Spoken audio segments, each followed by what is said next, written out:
12, Jamie Dimon says Bitcoin is a fraud. He says he'll fire any one of his traders buying Bitcoin. Bitcoin drops 24%. When Jamie Dimon speaks, people listen. So that weekend, we found out that the largest buyer of a Bitcoin fund that's in Europe that buys physical Bitcoin, right? The largest buyer was Morgan Stanley and JP Morgan. And that's not illegal. He says it's a fraud. It says he'd fire anyone that buys it. Yes. And at the same time, his company is buying. His company is buying it. It's just, so unethical. Right. Okay, George Soros. George Soros, in January 24th, price was already down, calls Bitcoin a bubble, says Bitcoin is the worst, the worst investment in the world. Don't buy Bitcoin. Don't buy Bitcoin. Basically throws gasoline on the fire at this point. And then what do we find out? So he says bubble here. It drops 44%. Right. And then here in April, 2 months later, guess what we find out? Yeah. His $26 billion family office has approval to buy cryptocurrency. Right. And we only knew about it publicly here. And this is the kind of thing that George Soros is famous for this, talking the sterling down. Yeah. And what did he do? He stole the pensions of all the little people. Yeah, made $1 billion. Yeah. Okay, so then here now, Goldman Sachs, this, again, February 7th, most cryptocurrencies will crash to zero. Now, I remember when they said this in February, and I had, through my network, I knew that Goldman Sachs was setting up a crypto trading desk. Absolutely knew they were setting up a crypto trading desk. And I remember you telling me that. Right, and then, of course, they were denying it. No, we're not. No, we're not. No, we're not. Price falls down 27%, and then what do we find out? We find out here, they say BTC 0, and then we find out just before May, new trading desk. Not only that, they put $400 million to buy a cryptocurrency trading platform. Okay, so February 7th, it's all going to zero. May, we just spent $400 million just on a flyer. And they're not the only ones. No. So you have a lot of institutions that are coming. You had Christine Lagarde from the IMF come out. And this was, what's funny about this, Glenn, is it was all around the same time. It was almost like I can't prove collusion, but it walks like a duck, it quacks like a duck. And you know what? It is probably a duck. The people, they all hang out together, they all think alike. It doesn't have to be calling each other. Yeah. They know this game. Yes.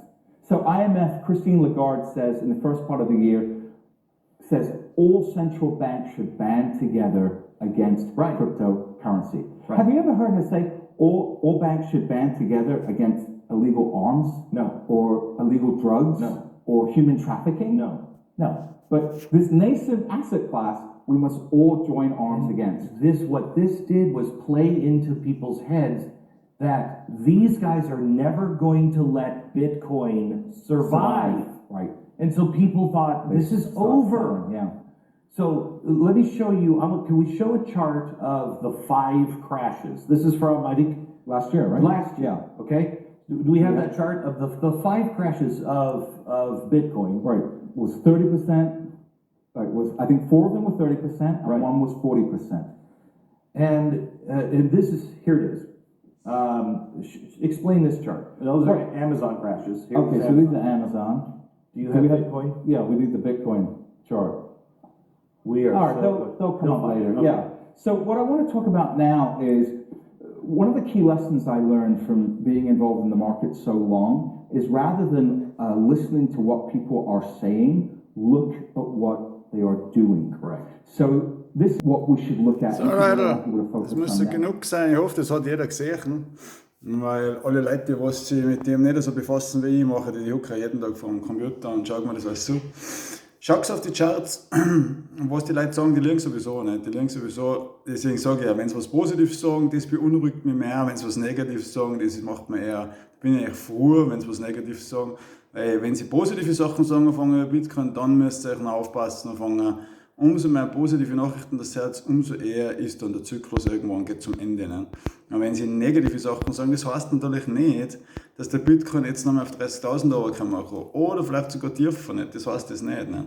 Aber es müsst ihr auch auf einen Chart schauen. Ne? Wenn der Bitcoin-Chart bergisch ausschaut, verkauft es, egal was die Leute sagen, egal ob es heißt auf 1 Million, auf 10 Millionen hin und her, wenn der Bitcoin-Chart bergisch ausschaut, das das Geld auszunehmen. Wenn sie es noch kein Jahr haben, ist es natürlich beschissen, aber immer noch besser, als wenn ich ein Startkapital verliere. Ne? Das Einzige, was euch wichtig sein sollte.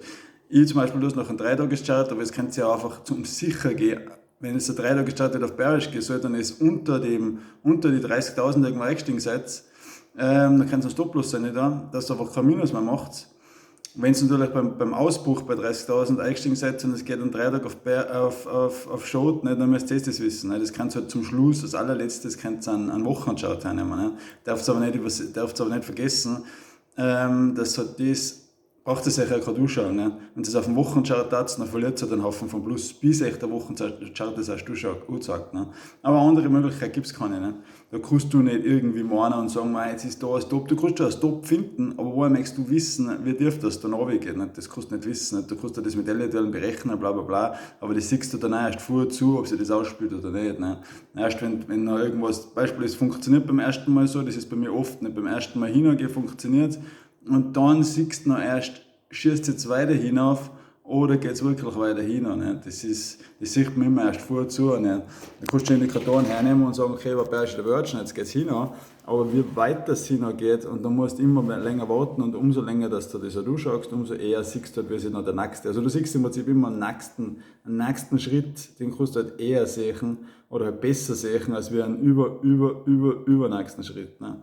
Deswegen muss das jeder selber entscheiden. Ne? Aber auf jeden Fall, nochmal auf 30.000, aber ist überhaupt kein Problem. Peace.